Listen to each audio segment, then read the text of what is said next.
Here with reaction is Florida Congressman Cory Mills, member of the Foreign Affairs Committee, and Tim Kennedy, retired Army Special Forces. This is a wild, wild night. Congressman, let's start with you. That your party has been, fairly together on this, the Republican Party, but the Democrats, not so much. This moment, is it a reset for them, perhaps? Well, I think it's an I told you so moment. They tried to claim that they were doing things that were unconstitutional, ignoring the Article 2, Section 2 war power and limited executive powers of the presidency. While I didn't support it and I'd like to repeal it, they also ignored that a lot of these members voted for the 0102 authorized use of military force, this AUMF, which is a direct abdication of our constitutional authorities under Article 1, Section 8 in Congress. Now, they thought we were walking into war with very thoughtful, very strategic, very accurate strikes that has eliminated the Iranian regime's $2 trillion spend on obtaining a nuclear weapon. And now they're seeing where this has led to a ceasefire. Again, as you said, Laura, correctly, this is peace through strength. This is our commander-in-chief, who is the negotiator-in-chief, who's being able to show time and time again that we can find a resolution that doesn't lead to boots on the ground. Tim, and we're going to get into a little bit of this later, but we had Obama and, of course, we had Biden both say that Iran could not get a nuclear weapon. That would be disastrous for the region and for the world. Trump has seen this thing been playing out over years, and he just finally said, you know something, this is a moment. Yeah, it's a risk, but it's a risk we have to take now. There's no other opportunity. It's going to be better than this one. Talk about that moment on Saturday when the president had to make this call.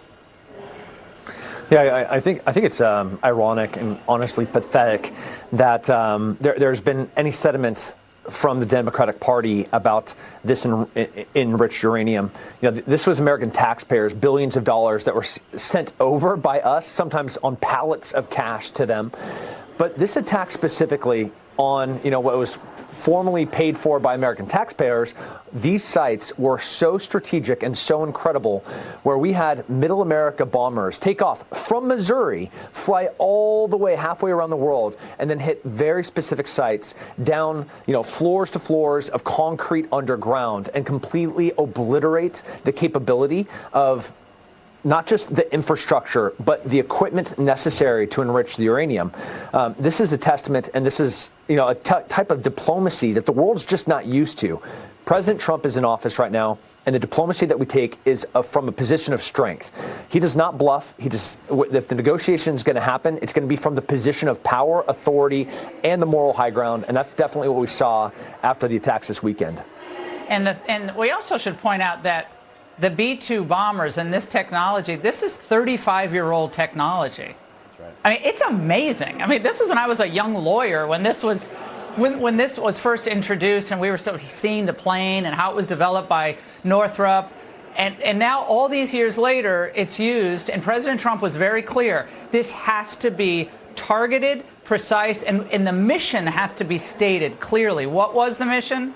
And in and out. He was very clear from that about that from the beginning. Tim, how important was that in maintaining public support, and will continue to maintain public support, frankly, regardless of how this goes over the next few weeks?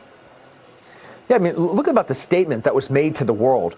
We positioned some bombers in Guam, and everybody's looking over there.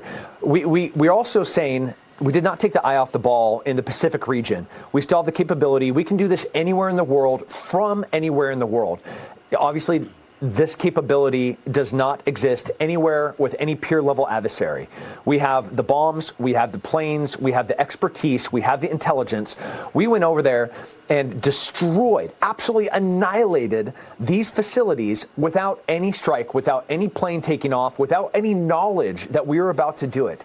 That is the level of complexity and sophistication that the American military has, and it is just a projection of absolute power and dominance by the American military, unlike anywhere else on the planet. We can never take our eye off the ball. We have to have our own unique technology that no one else can replicate. And this just in from Reuters, a senior Iranian official confirming that Tehran has agreed to a Qatar-mediated U.S. proposed ceasefire with Israel. Congressman, let's go back to you on this. again, they were ridiculing Trump just a few days ago, saying that he was, going to start World War III, that this was, this could end up as in a nuclear conflagration. And here now, Iran saying, basically, we give up. Well, again, you have a president who has a backbone, who's been willing to show that if you push him to that level, he will take a decisive action. You've got a Secretary of Defense who actually breathes the warrior ethos and understands the capacity and capability of the greatest armed forces in the world.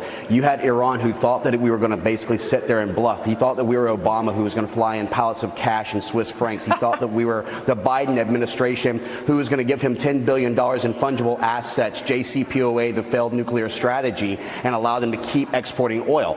This president was serious. He has been since before his first administration about Iran not obtaining nuclear weapons.